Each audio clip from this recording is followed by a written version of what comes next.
Thì rất đau rồi trong anh định nghĩa hai tiếng yêu thương anh không thể trao cho ai kể từ khi anh có em.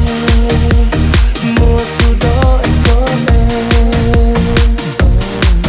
Và cứ sao giờ hơn một năm. When I was researching how to rent and drive motorcycle in Vietnam, I stumbled across quite a few people who ranted on how dangerous it was to drive in that country. At first, when you look at videos of rush hours, you might be impressed at the level of activity on the street.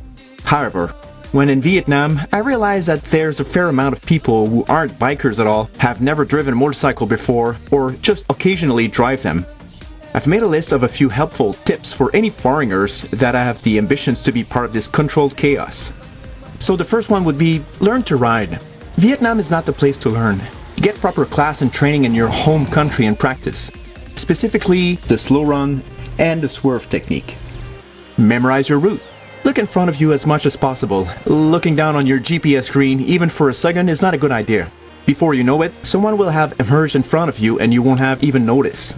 Using headphones to listen to the navigation directive could be an option if you have a complicated route to go on. You never have the right of way, especially with anything bigger than you, such as buses and trucks. If any of these wants to turn left at a intersection or merge into traffic, they will do it regardless if you're there or not.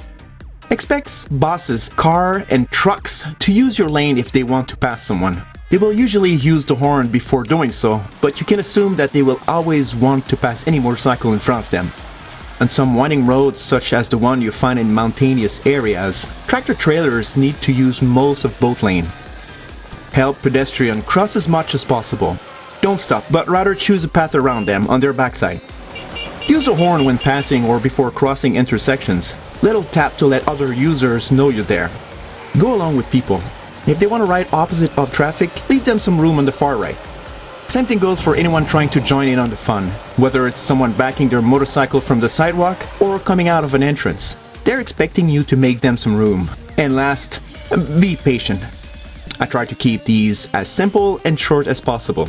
If you have any suggestions, please leave them in the comments section below.